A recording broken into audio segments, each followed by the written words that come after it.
Subscribe करें और bell दबाएं ताकि कोई खबर रह न जाए।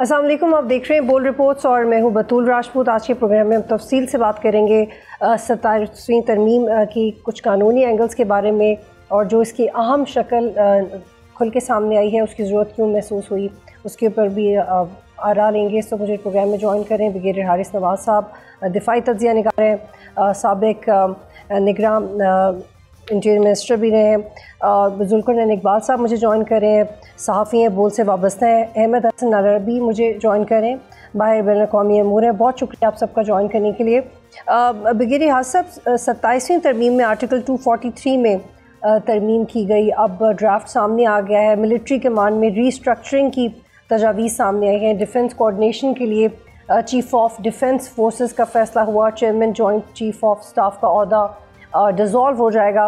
पीपल्स पार्टी और नून लीग का इस हवाले से कंसेंसस भी है। अब बहुत हद तक क्लियर भी हो गया कि इसकी ज़रूरत क्यों पेश आई, बट आप इस फैसले के बारे में क्या कहेंगे? देखिए, ये एक बहुत ही ज़रूरी फैसला था। इससे बहुत फ़र्क पड़ता है, ख़ास तौर पर चीफ ऑफ डिफेंस फोर्सेस को जो आपने अभी हमने डिस्कस किया है, इसको एक्टिवेट करने से will have a very cohesive, उसके मल्टी डायमेंशनल वॉरफेयर स्ट्रेटजी जो हमारी बनती है, दैट वाज वेरी इंपॉर्टेंट। और ये आजकल की नई वॉरफेयर जो है उसको देखें तो उसमें बड़ी इसकी इंपॉर्टेंट बन जाती है। और उसमें you have to maintain a proper strategy for जो न्यू वॉरफेयर है, उसके लिए आपको जरूरत पड़ती है। और ख़ास तौर पे इन पाकिस्तान में अगर आप ये देखें कि पाकिस्तान में तो आप जितना भी देख लें, लैंड स्ट्रेटजी जो है ना, ये सुपीरियर है। जो आप जितनी भी देख लें, लड़ाइयाँ देख लें, उसमें आपके हिसाब से पता चल जाता है कि इसके लिए सबसे इम्पोर्टेंट ये है कि ये हमारी कोर डिफेंस पॉलिसी का हिस्सा है, आर लैंड फोर्सेस। और इसको अगर आप एक और सेंस पे देखें तो आप इंडिया की हिंदुत्व ड्रिवन पॉलिसी है, फिर उसके बाद उनकी अखंड भारत की पॉलिसी को देखें, उसको देखते हुए भी हमें ज़रूरत पड़ती है कि हमारी ग्राउंड फोर्सेस और लैंड फोर्सेस जो है वो बहुत ज़्यादा इम्पोर्टेंट ली जाती है।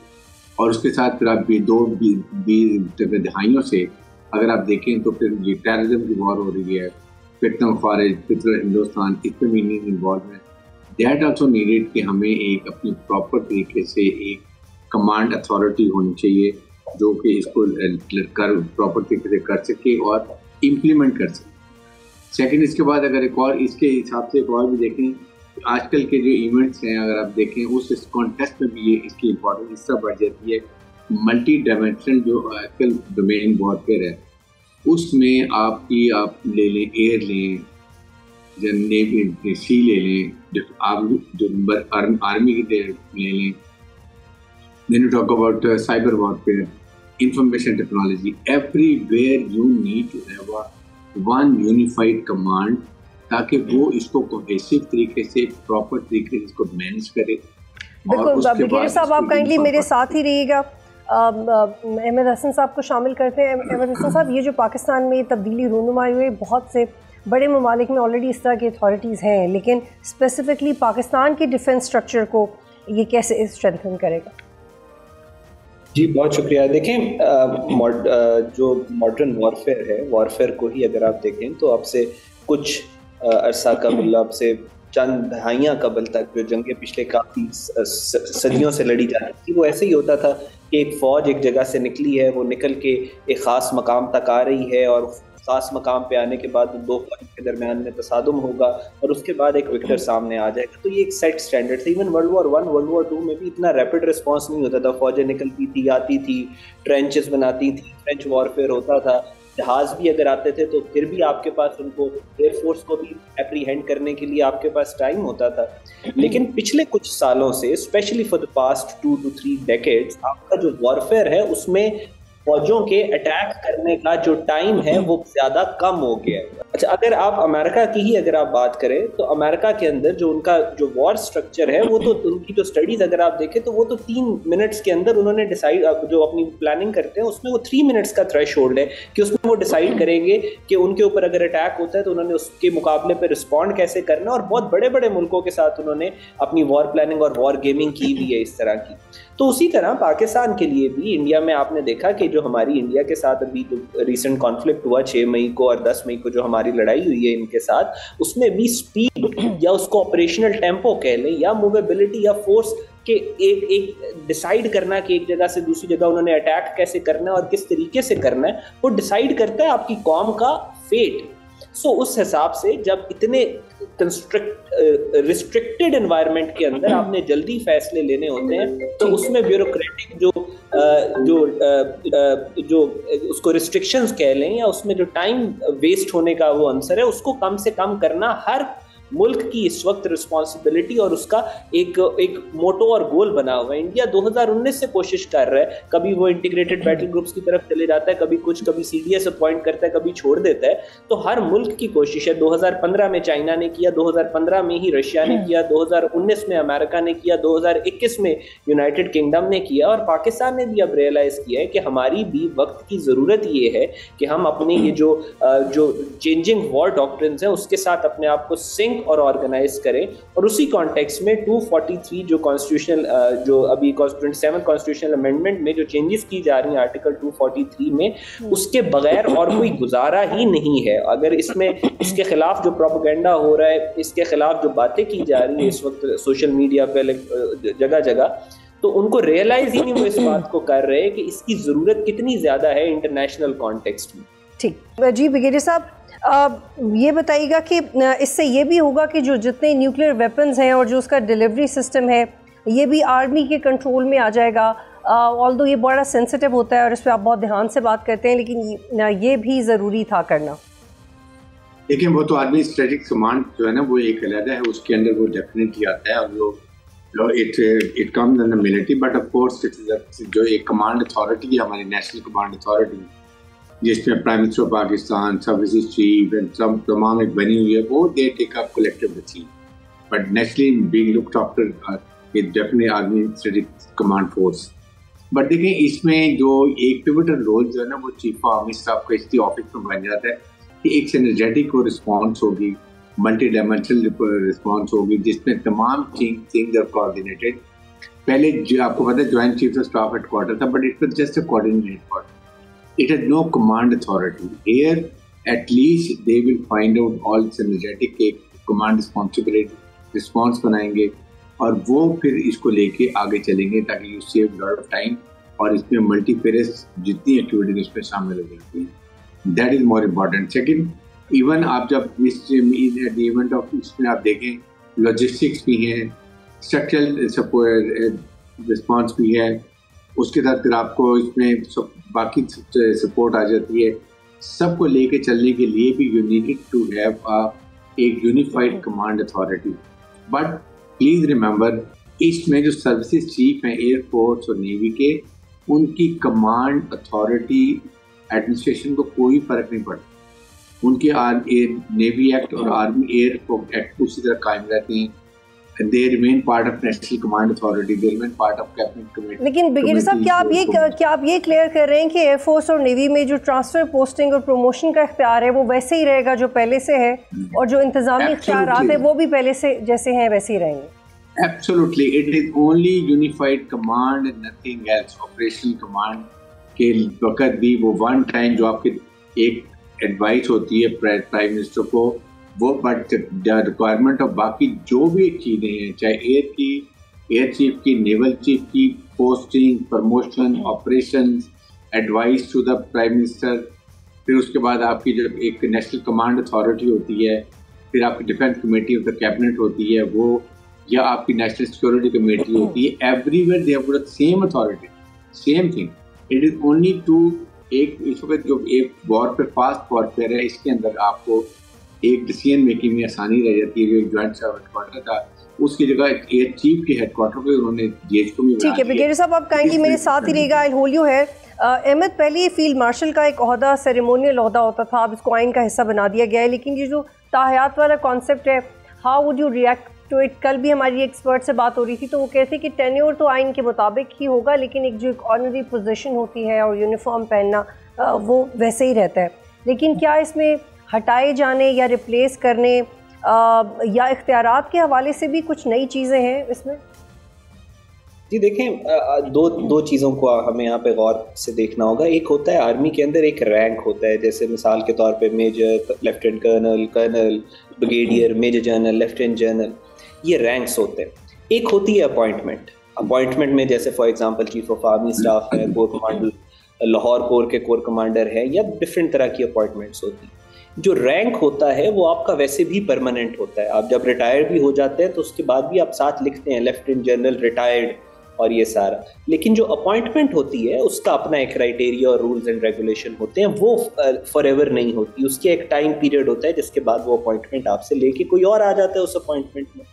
सो जहाँ तक ये फील्ड मार्शल की जो बात है पूरी दुनिया के अंदर, इसमें जो ये बात की जा रही है कि यूनिफॉर्म जो है वो लाइफ लॉन्ग और वो सारा चलेगा, दैट इज सेरेमोनियल। पूरी दुनिया के अंदर आप देखेंगे, स्पेशली जो फील्ड मार्शल जो हैं, आप इंडिया के अंदर ही अगर बात कर ले, जो SM field marshal Manekshaw थे उसकी आप बात कर लें, या उसके अलावा भी दुनिया में जो फील्ड मार्शल होते हैं, एक ऑनररी जो होता है, ये एक ओहदा होता है। उसके रिटायरमेंट के बाद यूनिफॉर्म की जो बात है, ये स्टे इन यूनिफॉर्म, उसमें जो फिजिकल, देखें अगर ये ऐसे ही जो लॉजिक पोर्ट्रे करने की कोशिश कर रहे हैं कि जी ये तो ताहयात रहना और ये सब कुछ है, तो उसके साथ साथ दूसरी तरफ ये भी तो बात हो रही है कि जो इख्तियारात हैं, जो अभी जो हारिस नवाज साहब ने भी बात की कि वो आर्मी चीफ के पास इख्तियारात जा रहे हैं, जो CDF और वो सारी चीज़ें हैं।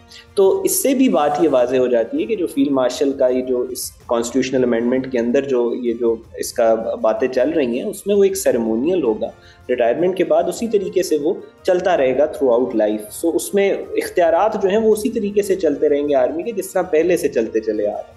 ठीक जी, ब्रिगेडियर साहब, एफपाक के हवाले से हम बड़े होपफुल थे कि दोबारा कुछ मीडिएटर्स इन्वॉल्व हो गए हैं और वो उसकी रिस्पॉन्सिबिलिटी ले रहे हैं। अभी भी ये खबरें आ रही हैं कि ईरान ने भी इनिशिएटिव लिया है, तो आपको लगता है कि अब दोबारा पाकिस्तान इतना एनर्जी लगाएगा, अपने लोगों को इंगेज करेगा, या हम इस पर ब्रेक लेना चाहेंगे, या फौरी तौर पे टॉक शुरू करना चाहेगा पाकिस्तान?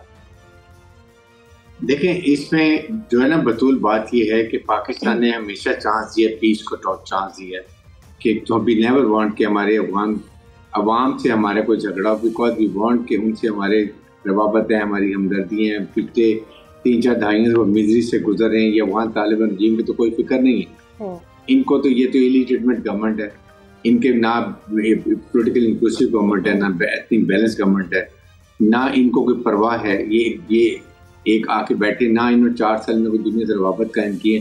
तो इसलिए पाकिस्तान जो भी पीस की प्रोसेस होगी वो उसके लिए विल आई वुड से, अगर कहीं सीज़फायर वायलेशन होती है तो Pakistan will respond as per our new normal policy, hard state के तौर पे।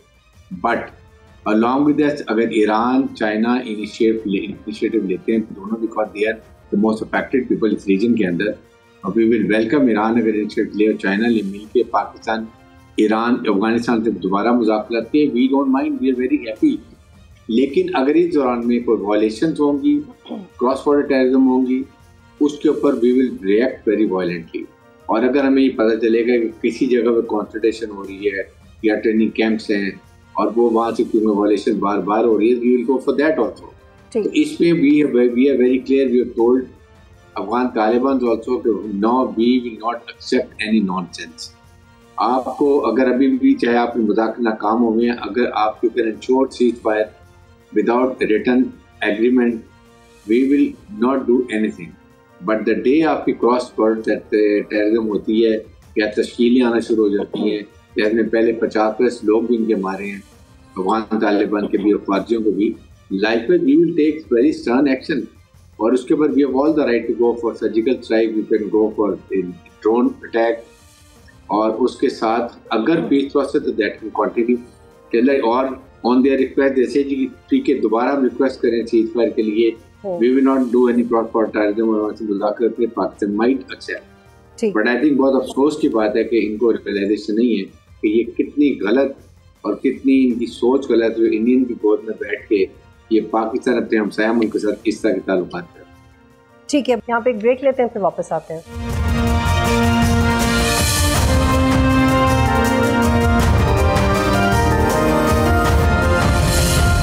प्रोग्राम में खुश आमदीद। अहमद हसन साहब, आप ये बताइएगा कि हम फ्रीक्वेंटली इस पे प्रोग्राम्स करते रहते हैं, लेकिन जो टीटीए की नॉन सीरियसनेस है वो बार बार डिबेट का हिस्सा बन जाती है। क्या आपको ऐसा लग रहा है कि अगर टीटीए इसके ऊपर फुल स्टैंड ले लेके वो पाकिस्तान के साथ नेगोशिएट करेगा और टीटीपी को कंट्रोल करेगा तो उनको अंदर से भी रेजिस्टेंस का सामना करना पड़ सकता है, जिसकी वजह से हम ये नहीं कि समझ सकते हैं कि नियर फ्यूचर में दोनों ममालिक के ताल्लुकात बेहतरी की तरफ जाए? जी देखिए, आई थिंक आपका जो टीटीए के साथ नेगोशिएशंस हैं वो इस वक्त सिर्फ और सिर्फ सोली हार्ड पावर और रियल पॉलिटिक बेस्ड रह गई। इसमें कोई आप जो ट्रेडिशन शेयर करते हैं, कल्चर शेयर करते हैं, ये सब चीज़ें कोई मैटर नहीं कर रही इस वक्त। सिर्फ आपकी ability to arm twist Afghan Taliban, और अफगान तालिबान में भी सिर्फ वो एक छोटा सा बैंड ऑफ गैंगस्टर्स जो ऊपर बैठे हुए इस वक्त काबुल को कंट्रोल कर रहे हैं, वो ड्रग लॉर्ड्स जो इस वक्त 5 से 10 इस वक्त इक़्तिदार में हैं, उनके साथ आपने उसको किस हद तक आप प्रेशराइज कर सकते हैं, वो उसके ऊपर डिपेंड करता है कि पाकिस्तान और अफगानिस्तान की नेगोशिएशंस कैसे जाएंगे। अफगान तालिबान को ही अगर आप देखें तो इनकी जो इनका जो नीचे इनके जितने लोग हैं उसमें भी I was reading this report the other day कि 80 to 90% जो इनकी अपनी हुकूमत है वही इनके खिलाफ है। मिसाल के तौर पे तालिबान जो है वो तालिबान जो पाकिस्तान से अच्छे ताल्लुकात चाहते हैं, वो जो काबुल के अंदर चंद लोग मौजूद इस वक्त क्रिटिसाइज भी कर रहे हैं इस बैंड ऑफ गैंगस्टर्स को जो इक़्तिदार में है, उसके खिलाफ भी टीटीपी का इस्तेमाल करने की कोशिश कर रहे हैं कि कल को अगर सिविल वॉर हुई तो टीटीपी ने उनको अश्योरेंसेस दिए कि हम उधर भी लड़ेंगे और पाकिस्तान के ऊपर तो हम हमले कर ही रहे हैं। सो ये एक बहुत कॉम्प्लिकेटेड एनवायरनमेंट है विद इन अफगान तालिबान, और इस पे सिर्फ और सिर्फ हार्ड पावर और रियल पॉलिटिक्स डिसाइड करेगी कि ये नेगोशिएशंस किस तरफ जाएंगे। दूसरा, एक तो इनके ऊपर इंटरनल जो आपने बात की, दूसरा एक्सटर्नल एनवायरनमेंट भी बहुत ज़्यादा कॉम्प्लिकेटेड है। अभी रिसेंटली कुछ रिपोर्ट्स पब्लिक हुई हैं कि पाकिस्तान और अफगानिस्तान का जो बॉर्डर है जिसमें पुनर, खोस्त, पख्तिका के प्रोविंसेस शामिल हैं जहाँ पे टीटीपी का बहुत स्ट्रॉन्ग होल्ड है, उन प्रोविंसेस के अंदर सबसे ज़्यादा जो एक्टिव एनजीओज हैं जो करोड़ों अरबों रुपया इन्वेस्ट कर रही हैं, उनका नाम है इसराएड और शे फाउंडेशन, दोनों इसराइली ऑर्गेनाइजेशन। और ये दोनों ऑर्गेनाइजेशन यानी इसराइल का फुटप्रिंट भी अफगानिस्तान के अंदर बहुत ज़्यादा, और फिर रिसेंटली ये चीज़ें भी अभी पब्लिक हुई हैं कि जब ये अफगान तालिबान इक़्तिदार में आए 15 अगस्त को 2021 में, तो 18 अगस्त 2021 को सुहेल शाहीन जो इनका कतर में रिप्रेजेंटेटिव है, उसने इसराइल के स्टेट टेलीविज़न को इंटरव्यू दिया। फिर उसके 6 महीने के बाद जनवरी 2022 में पहली दफ़ा इसराइल की फॉरेन मिनिस्ट्री ने ऑफिशियली अफगानों के लिए $5 लाख के फंड एलोकेट किए UNHCR के थ्रू। और फिर उसके मेरे ख्याल है 6 महीने के बाद 2022 में जो अफगान गवर्नमेंट का रिप्रेजेंटेटिव था मोहम्मद नईम, उसने अल जजीरा को इंटरव्यू दिया कि हम इसराइल के साथ अपने ताल्लुकात जो हैं उनको रीडिज़ाइन और रीडिफाइन करेंगे। And you will be shocked to know कि इसराइल के अंदर एक शहर है रानाना के नाम से, जिसकी मेजॉरिटी पॉपुलेशन अफगान है, और वहाँ पे दरी जुबान बोली जाती है, और अफगानी कुजीन उसका जो है वो जो कुजीन है उस शहर की वो है। सो यहाँ पे there is an Israeli factor as well. और इसराइल, इंडिया और अफगान तालिबान का जो अलायंस है, इट सीम्स कि ये पाकिस्तान के इर्द गिर्द एक पाकिस्तान के खिलाफ ये सारे इकट्ठे हैं। और जो ईरान की अभी आपने इन्वॉल्वमेंट की बात की, ईरान डायरेक्टली इफेक्ट होता है इसराइल के एक्शंस के थ्रू। और अभी जब ये ईरान इसराइल की जंग हुई है, उसके 24 घंटे के अंदर ईरान ने अनाउंस किया कि हम 15 लाख अफगानियों को निकाल रहे हैं, क्योंकि ये इसराइल के बिहाफ पे अफगानिस्तान के ईरान के अंदर स्पाइंग कर रहे हैं। सो ठीक है, अहमद हसन आप काइंडली मेरे साथ रुकिएगा, जुल्करनैन से हम बात कर सकते हैं। अब मुझे ये बताइएगा कि क्या ये दुरुस्त है कि अब जजेस की तबादलों के हवाले से भी पाकिस्तान पीपल्स पार्टी मज़ीद कुछ मुशावरत करना चाह रही है? और मैं आपसे ये जानना चाह रही हूँ कि जब आप ये पूरी स्टोरी कवर कर रहे थे तो तब से लेके अब तक आपको क्या लगता है कि वो कौन सा परसेप्शन है जो 27वीं तरमीम के बाद क्लियर हो गया है, वो कौन से इंप्रेशंस हैं जो नए बन गए टेक्निकल डिबेट के अलावा? देखिए, अच्छा अभी जो ताज़ा तरीन में आपसे अगर बात करूं तो इस जो मुश्तरका कमेटी है सेनेट और पार्लियामेंट कौमी असम्बली की, उन दोनों का इजलास जारी है, और आर्टिकल 200 जो हाई कोर्ट के जजेस के तबादलों से मुतल्लिक है उसकी मंजूरी कमेटी दे दी है। ये ताज़ा तरीन खबर आपसे मैंने कहा शेयर भी कर दूं, क्योंकि आपने तबादलों का पूछा है। तो तबादलों के ऊपर होगा ये कि 2 साल तक का तबादला सदर मुमलिकत जिस जज का चाहे एक से दूसरी हाई कोर्ट के अंदर कर सकते हैं। अगर 2 साल से ज़ायद का किसी का रिटायरमेंट एज रहती है और उसका तबादला लंबा करना मकसूद है या मुस्तकिल करना मकसूद है, उसके लिए जज की कंसेंट ली जाएगी। जबकि पहले ऐसे होता था कि अगर आपने एक लम्हे के लिए भी किसी को जज को एक से दूसरी हाई कोर्ट में चाहे टेम्परेरीली ही मूव करना है, आपको जज की कंसेंट लेनी पड़ती थी। अब वो कंसेंट वाला सिलसिला खत्म कर दिया गया है इस नई जो 27वीं तरमीम है इसके बाद। जो परसेप्शन थी, जो कहा जाता था कि आईनी अदालत बनाना ज़रूरी है, आईनी अदालत को अलग से बनाया जाएगा, तो वो एक चीज़ अब क्लियर हुई है। आईनी अदालत की एक खदोखाल एक शेप सामने आ गई है अब कि वो क्या होगी। और सबसे बढ़ के सुप्रीम कोर्ट ऑफ पाकिस्तान के हवाले से मुख्तलिफ बातें सामने आ रही थी कि आया ये डिवॉल्व हो के सूबों को चली जाएगी या इसके हर सूबे की अलग होगी। जैसा कि अमेरिका में होता है कि हर स्टेट की अलग एक सुप्रीम कोर्ट होती है, उसके बाद वो एपलेट कोर्ट होती है बेसिकली, उसके ऊपर फिर एक फेडरल कोर्ट आती है जिसको कि फेडरल कोर्ट है या जो आईनी अदालत उसे कहा जाता है, जो federal supreme court of America कहलाती है। तो यहाँ पे भी कहा जाता है कि शायद इसी किस्म की कोई डेवोल्यूशन आ जाएगी कि सुप्रीम कोर्ट वहाँ चली जाएगी। ये चीज़ अब क्लियर हो गई कि सुप्रीम कोर्ट अपने तौर पे अपने तरीके से काम करती रहेगी, लेकिन वो शायद अब उस लेवल पे मतलब जो केसेस उसके पास होंगे उसकी हद तक तो वो सुप्रीम होगी ही, लेकिन जो भी मैटर कॉन्स्टिट्यूशनल नेचर का होगा, जिसमें कोई आइन की कोई चैलेंज की होगी या ऐसा कोई मामला आएगा, तो उसके अंदर फिर वो मामला चला जाएगा आईनी अदालत के अंदर। और आईनी अदालत में जो जजेस होंगे जिनकी 68 ईयर तक एज की गई है, जैसे पहले कहा जा रहा था कि 17 साल तक की जाएगी, लेकिन अब 68 के ऊपर इत्तेफाक किया गया है पार्लियामान की जानिब से। ठीक है, तो जो आईनी अदालत के जजेस हैं उनकी उम्र 68 साल रहेंगी। सुप्रीम कोर्ट के जजेस एक सवाल ले लें, आपने कल एक ट्वीट की कि वैसे कल अगर JUI की आलिया कामरान साहिबा वज़ीर आज़म को इस्तिस्ना देने वाली तरमीम कमेटी इजलास से वॉकआउट करते हुए वहाँ मौजूद हम सहाफ़ियों के साथ शेयर करके भांडा ना फोड़ती तो इसका इल्म हम सबको तरमीम मंजूरी के बाद जारी होने वाले गज़ट नोटिफिकेशन के ज़रिए ही होना था। तो ये what's going on regarding this? देखिए, जो ओरिजिनल मुसवदा था जो अरकान को पेश किया गया था, उसमें जो इस्तिस्ना है सदर मुमलिकत का कि वो सदारत के बाद भी उनको जारी रहेगा, तायात ना गिरफ्तार हो सकेंगे, ना कोई फौजदारी कार्रवाई उनके खिलाफ हो सकेगी, वो सिर्फ उस ओरिजिनल मुसवदे में उस तक था। सेनेटर अनुशा रहमान और सेनेटर खलील ताहिर सिंधु जो मुस्तमरीन नून से जिनका ताल्लुक है, इन दोनों की जानिब से ये एक अमेंडमेंट एक लाइन की पेश की गई थी, जिसमें कहा गया था कि उसमें आर्टिकल 248 क्लास 2 में जो इस्तिस्ना से मुतल्लिक है सदर के साथ साथ वज़ीर आज़म का नाम भी शामिल किया जाए। तो ये बात अंदर ये तरमीम पेश हुई थी, जिसके ऊपर सेनेटर आलिया कामरान ने हमें बताया, कहती है कि इस वक्त पार्लियामान में स्टाफ को ओवरऑल छुट्टी है, कोई स्टेनो कोई असिस्टेंट अवेलेबल नहीं है, हमारे पास भी अमला मौजूद नहीं था, तो ये टाइप करके ला के 100 फोटोकॉपियाँ करा के तमाम अरकान को डिस्ट्रीब्यूट भी कर दी गई। उनका ये कहना था कि जैसे पहले से प्लानिंग का हिस्सा था कि ओरिजिनल ड्राफ्ट के बाद इस अमेंडमेंट को डाला जाएगा और शामिल किया जाएगा। ये वॉकआउट करके बाहर आने के बाद उन्होंने जब ये बातें बताई तो उसके ऊपर यकीनन फिर एज ए जर्नलिस्ट हमारे भी कान खड़े हुए कि ऐसी कौन सी अमेंडमेंट है जो अचानक से लाई जा रही है। फिर उनको हमने कहा आप जरा हमें बता सकती हैं कि कौन सी अमेंडमेंट है। उन्होंने वो अपनी फाइल में से पेज निकाल के हमारे सामने किया कि जिसके अंदर ये अमेंडमेंट तजवीज़ की गई थी इन दोनों सेनेटर्स की जानिब से।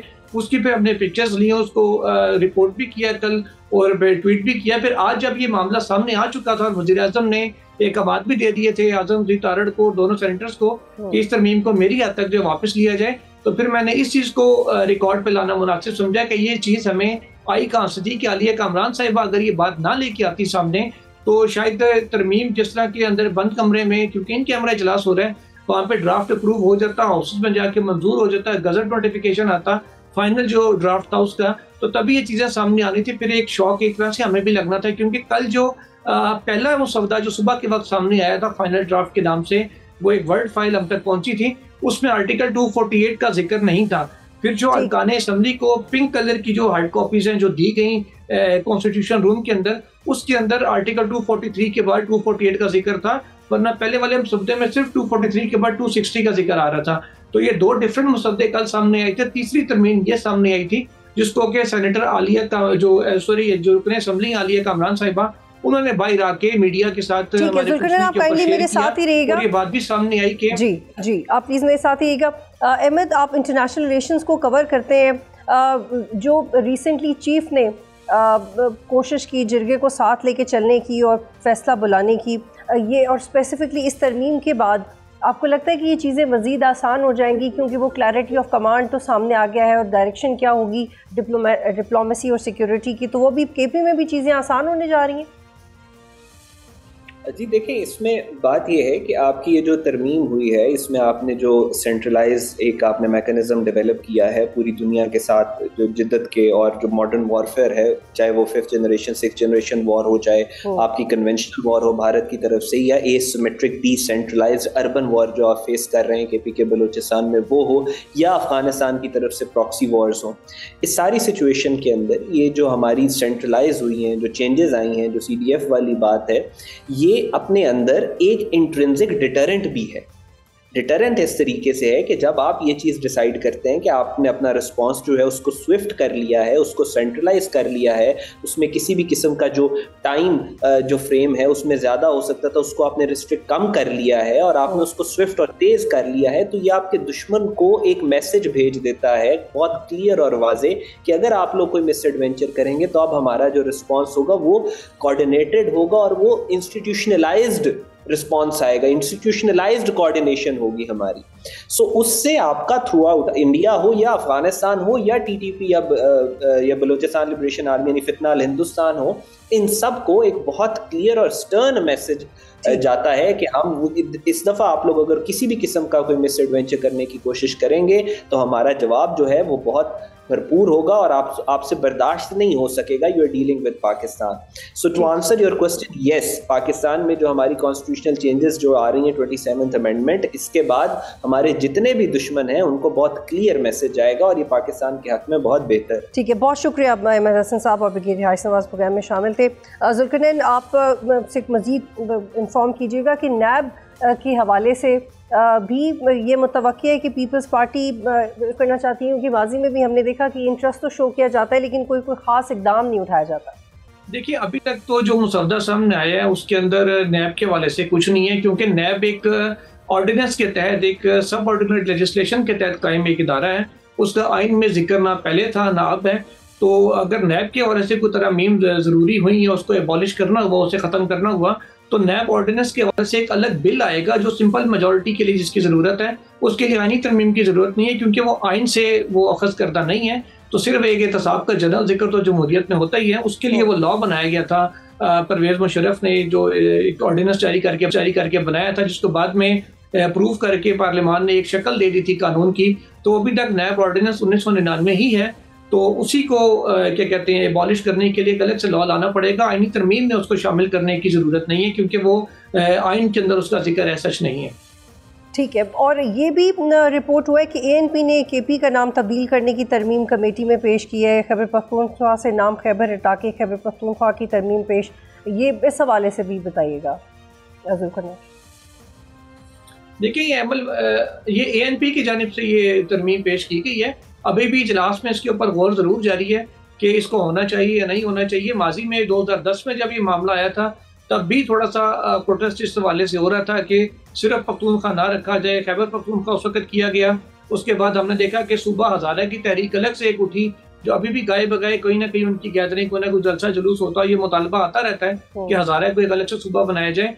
तो ये सारी चीज़ें जो पार्लियामेंट के अरकान है, ज़ाहिर है उसमें हज़ारा डिवीज़न से ताल्लुक़ रखने वाले खुद हुकूमत के अरकान भी होंगे और बाकी जमातों के भी।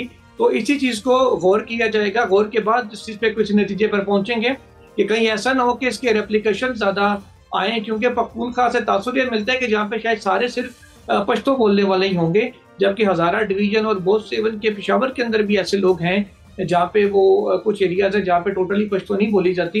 उन लोगों के मेरे ख्याल इंटरेस्ट को मद्देनजर रखते हुए ही जो पार्लियामेंट है इस तरमीम के हवाले से कोई ना कोई फैसला करेगी। अगेन, ये भी ओरिजिनल ड्राफ्ट का हिस्सा नहीं था। जैसे MQM ने अलग से अपनी अमेंडमेंट दी हुई है 140A में, उसी तरीके से ANP की जानिब से ये तजवीज़ दी गई है कि सूबे का नाम भी तब्दील किया जाए। तो अभी चीज़ें अंडर डिस्कशन है, देखते हैं कुछ ही देर तक, शाम तक इम्कान है कि मुशावरत हतमी हो जाएगी इस सिलसिले में और किसी फाइनल ड्राफ्ट के ऊपर पहुंच जाएंगे। तो उसमें फिर ये बात क्लियरली सामने आएगी कि पार्लियामेंट का एज अ होल डिसीजन क्या है खैबर पख्तूनख्वा का नाम तब्दील करने की। और जुल्करनैन, बलोचिस्तान असम्बली की नशिस्तें भी बढ़ाने पे बात हो रही है।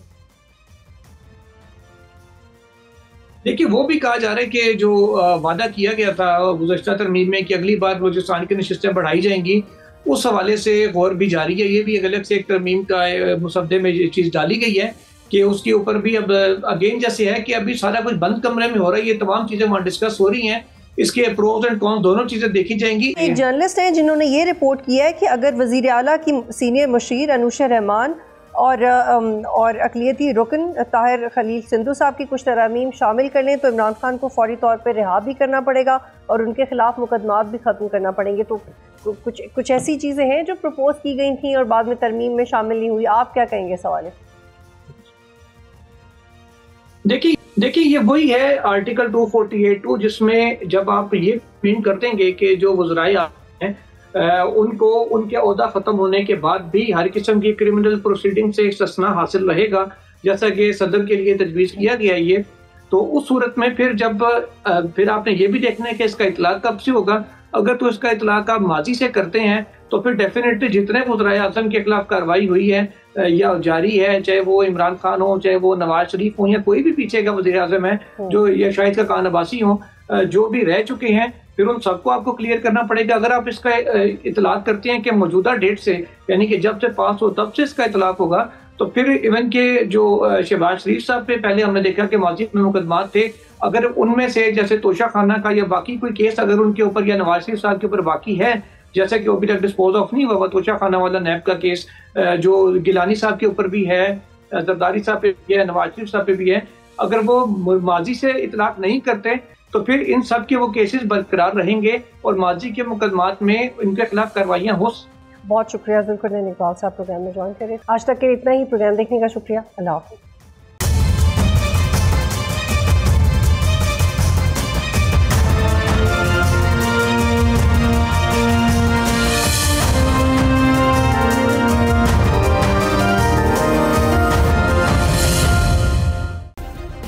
सब्सक्राइब करें और बेल दबाएं ताकि कोई खबर रह न जाए।